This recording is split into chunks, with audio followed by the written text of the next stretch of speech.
I'm Jackie M, and I know what it's like trying to learn how to cook Malaysian food because Malaysian ingredients can be so overwhelming. It's like trying to learn a whole different language. So here we go. I've got the usual dried spices. You can get most of them at your local supermarket. Some of them you might have to pay a visit to your Asian grocery store or your Indian grocery store.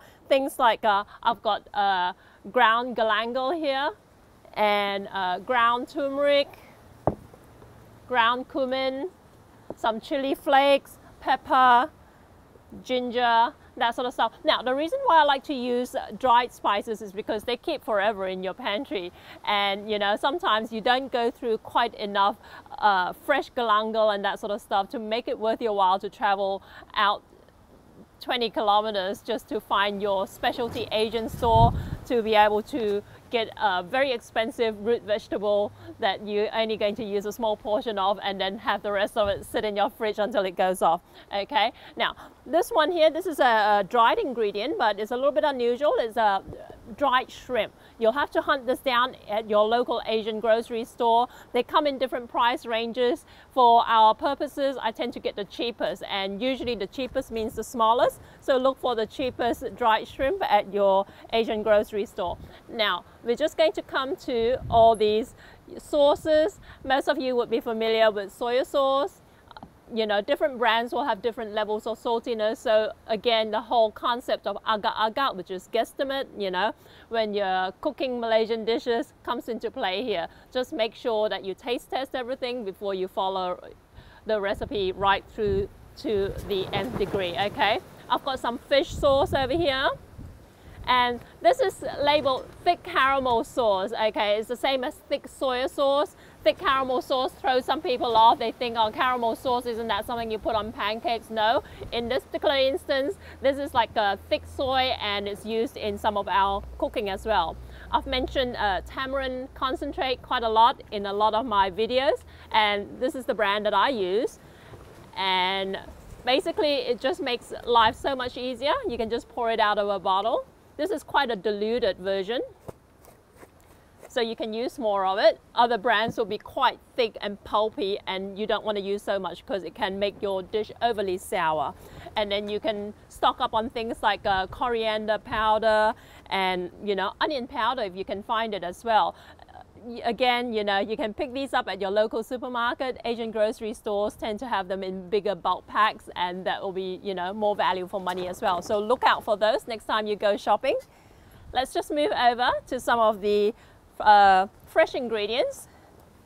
Now, this is my go-to here. This is minced lemongrass. I use this a lot in my cooking. It saves me, I mean, you can get fresh lemongrass. This is quite expensive. I picked this up yesterday for about $2 for the one stick of lemongrass, okay? And if you're using this, usually you would either just kind of like crush it or bruise it before you throw it in your curry. But I find it's just so much easier. This would be in the freezer section of your Asian grocery store, minced lemongrass over here. And of course, coconut cream. I use coconut cream. You can use coconut milk. A lot of good brands out there, so look out for those. And we've got green chilies, red chilies. They're nice to keep. You know, I don't always have them on hand, so that's why I like to use dry ingredients as well. And then I've got kaffir lime leaves. These you'll have to generally look for at your local Asian grocery store. This is what they look like. Okay, kaffir lime leaves, and you'll have to get them fresh. You can in fact get them dried, but I think they lose a lot of the flavor when they're dried as well. Curry leaves over here. A lot of people aren't familiar with this.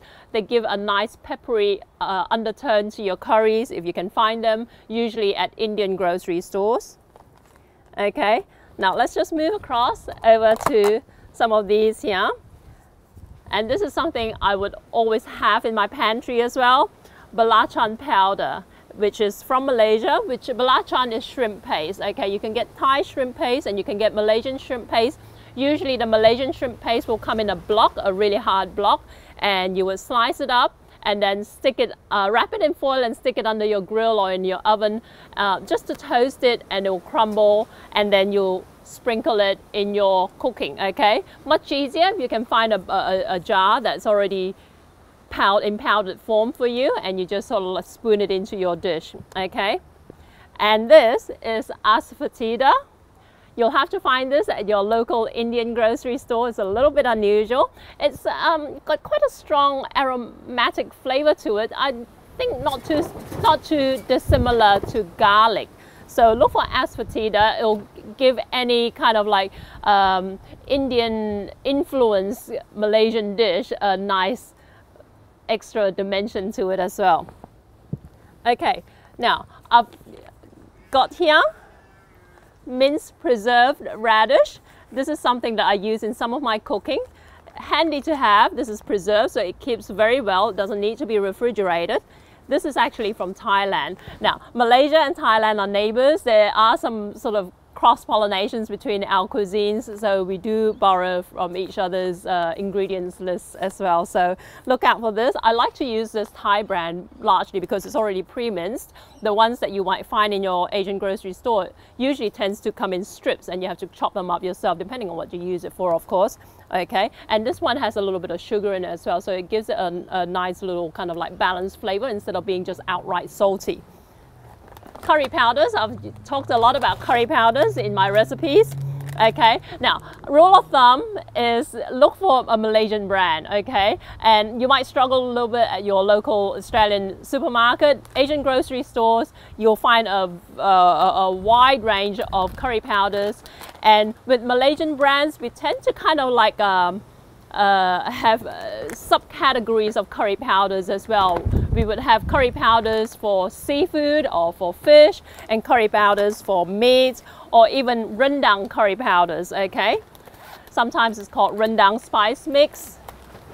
And this is one that says meat curry powder, and this one says fish curry powder. They basically contain the same set of spices with slight variations, just different amounts of different types of spices, which basically means they're more suited for certain types of dishes. It doesn't mean you're not allowed to use a fish curry powder in a meat dish at all. So if you like the flavor of meat of a fish curry powder, but you prefer to use it in a lamb, for instance, go for your life, okay? So these are the ones. And I've got some desiccated coconut. You can pick these up very cheaply anywhere really.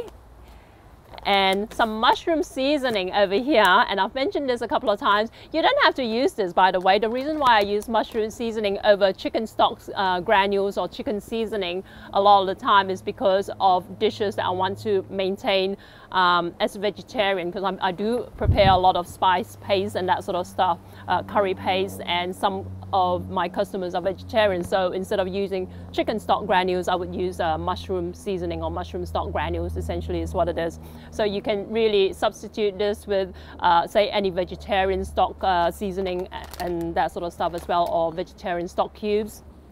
Okay, and this is my kind of like my secret ingredient in a lot of my curries that helps me cut my cooking time down by probably about 80%. These are fried shallots. Again, they're readily available at most Asian grocery stores. So there you go. This is my quick how-to guide in terms of stocking up your pantry to cook Malaysian food.